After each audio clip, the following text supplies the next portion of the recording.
Hello നമസ്കാരം. ഇന്ന് നമ്മുടെ ഓണം സീരീസിലെ ആദ്യത്തെ വീഡിയോ ആണ്. നമ്മൾ ഇഞ്ചിക്കറിയാണ് ഇന്ന് ഉണ്ടാക്കാൻ പോകുന്നത്. അപ്പോൾ ഇഞ്ചിക്കറി ഉണ്ടാക്കാൻ വേണ്ടിയിട്ട് 250 ഗ്രാം ഇഞ്ചി ക്ലീൻ ചെയ്തെടുത്തിട്ടുണ്ട്.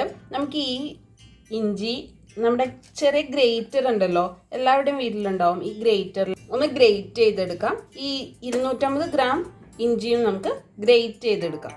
അപ്പം നമ്മളുടെ ഇഞ്ചി ഗ്രേറ്റ് ചെയ്തെടുത്തിട്ടുണ്ട്. ഇനി നമുക്ക് വറവിനാവശ്യമായ സാധനങ്ങളാണ്. കടുക് എടുത്തിട്ടുണ്ട്, ഉലുവ എടുത്തിട്ടുണ്ട്, വറ്റൽമുളക് എടുത്തിട്ടുണ്ട്. ഇത് വറവിടാൻ വേണ്ടിയിട്ട് നമ്മൾ നല്ലെണ്ണയാണ് ഉപയോഗിക്കുന്നത്. പുളിക്ക് ആവശ്യമായിട്ടുള്ള വാളൻപുളി എടുത്തിട്ടുണ്ട്.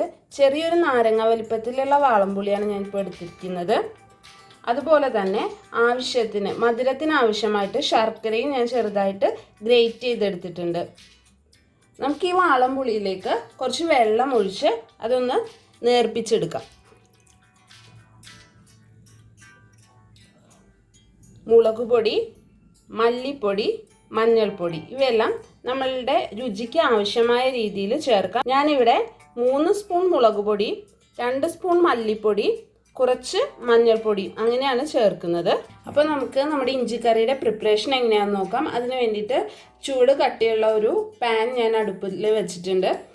നന്നായിട്ട് ചൂടായി വരട്ടെ. ആദ്യം തന്നെ നമുക്ക് നമ്മുടെ ഇഞ്ചി ഒന്ന് ഫ്രൈ ചെയ്തെടുക്കണം. അതിന് വേണ്ടിയിട്ട് നമ്മൾ കോക്കനട്ട് ഓയിലാണ് ഉപയോഗിക്കുന്നത് കേട്ടോ.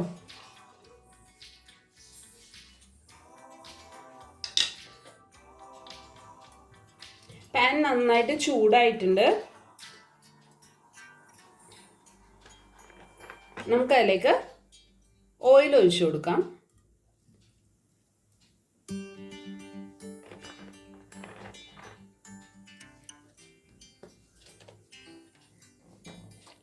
സ്റ്റൗ ഒന്ന് കുറച്ചിട്ടിട്ട് നമ്മൾ ഗ്രേറ്റ് ചെയ്ത് വെച്ചിരിക്കുന്ന ഇഞ്ചിയിൽ നിന്ന് പകുതി ഇഞ്ചി അതിലേക്ക് ചേർത്ത് കൊടുക്കാം. നന്നായിട്ട് ഫ്രൈ ചെയ്തെടുക്കാം.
ഇത് നമ്മൾ ഫ്രൈ ചെയ്തെടുത്തിട്ടുണ്ട്.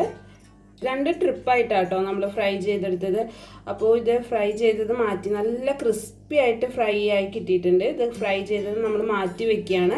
ഇനി അതേ പാനിൽ തന്നെയാണ് നമ്മൾ ബാക്കി ഇതിൻ്റെ പ്രൊസീജിയറും ചെയ്തെടുക്കുന്നത്. അപ്പോൾ അതിന് വേണ്ടിയിട്ട് നമുക്ക് ആ ഓയിലൊന്ന് മാറ്റിയെടുക്കണം. അപ്പോൾ ഓയിലൊന്ന് മാറ്റിയെടുത്തിട്ട് നമുക്ക് പാനിൽ ബാക്കി കാര്യങ്ങളും കൂടി ചെയ്തെടുക്കാം. പാനൊന്ന് ചൂടായി വരുമ്പോൾ നമുക്ക് ആവശ്യമായിട്ടുള്ള മുളക് പൊടി,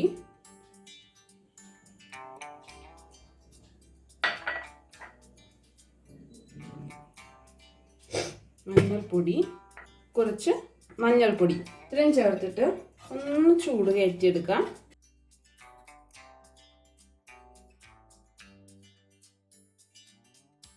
പൊടികളൊക്കെ ഒന്ന് മൂത്ത് വരുമ്പോഴേക്കും നമ്മൾ എടുത്തു വെച്ചിട്ടുള്ള പുളിയുടെ വെള്ളം ചേർത്ത് കൊടുക്കാം. ഇഞ്ചിക്കറിക്ക് നമുക്ക് എത്ര പുളി ആവശ്യമുണ്ടോ നമ്മളുടെ രുചിക്ക് അനുസരിച്ച് ഈ പറഞ്ഞ പുളിയുടെ അളവിൽ വ്യത്യാസം വരുത്താം കേട്ടോ. ഈ സമയത്ത് തന്നെ നമ്മൾ ഗ്രേറ്റ് ചെയ്ത് വെച്ചിട്ടുള്ള ശർക്കര ചേർത്ത് കൊടുക്കാം. അതും ഈ പറഞ്ഞ പോലെ തന്നെ നമ്മൾക്ക് ആവശ്യമായ മധുരത്തിന് ചേർത്ത് കൊടുക്കാം. കുറച്ച് ഉപ്പ് ചേർത്ത് കൊടുക്കാം.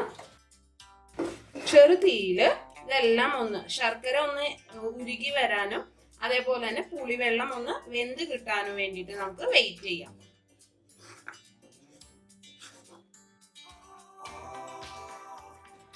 ഇവിടെ ഞാൻ കുറച്ച് മധുരത്തിലാണ് ഈ ഇഞ്ചിക്കറി ഉണ്ടാക്കുന്നത്.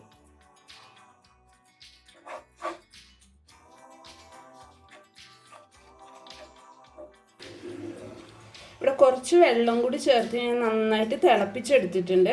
നല്ല തിള വന്നു തുടങ്ങി. ഈ സമയത്ത് നമ്മൾ നേരത്തെ വറുത്തെടുത്ത് വെച്ചിട്ടുള്ള നമ്മുടെ ഇഞ്ചി ചേർത്ത് കൊടുക്കാം.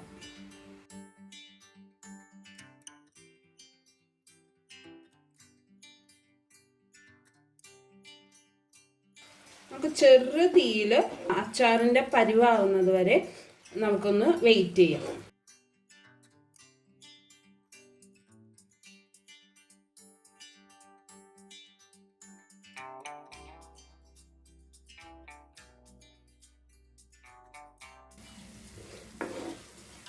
അപ്പോൾ ഇഞ്ചി നന്നായിട്ട് വരേണ്ടത് പാകമായിട്ട് വന്നിട്ടുണ്ട്. ഇനി നമുക്ക് കറിയിലേക്ക് കുറച്ച് കറിവേപ്പില ചേർത്ത് കൊടുക്കാം. അതുപോലെ തന്നെ കായം കുറച്ച് ചേർത്ത് കൊടുക്കാം. ഇനി നമുക്കിതിലേക്കുള്ള വറവ് ഇടാനുള്ള സമയമാണ്. വറവിടാനുള്ള നമ്മുടെ ചെറിയ ചീനച്ചട്ടി വെച്ച് കൊടുക്കാം. നന്നായിട്ട് ചൂടായി വന്നിട്ടുണ്ട്. നമ്മുടെ നല്ലെണ്ണ ഒഴിച്ചു കൊടുക്കാം.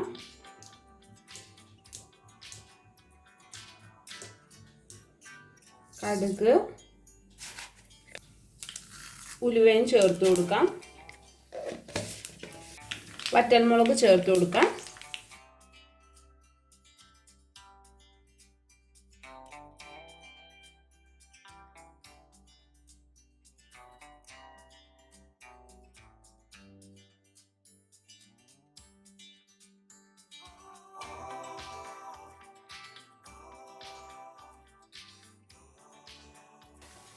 വറുത്ത് വെച്ചിട്ടുള്ള നമ്മുടെ വറവ് ചേർത്ത് കൊടുക്കാം. നന്നായിട്ട് മിക്സ് ചെയ്തെടുക്കാം. സ്വീറ്റി സ്പൈസി ഇഞ്ചിക്കറിയുടെ റെസിപ്പി എല്ലാവർക്കും ഇഷ്ടമായി എന്ന് വിചാരിക്കുന്നു. ഓണക്കാലത്തുള്ള എല്ലാ വിഭവങ്ങളും ഈ ഓണം സീസണിൽ കൊണ്ടുവരാൻ ഞാൻ ശ്രമിക്കുന്നുണ്ട്. അതുകൊണ്ട് തന്നെ നമ്മുടെ ചാനൽ ഒന്ന് സബ്സ്ക്രൈബ് ചെയ്തേക്കുക, സപ്പോർട്ട് ചെയ്യാം. നമുക്ക് അടുത്ത വീഡിയോയിൽ കാണാം. ബൈ.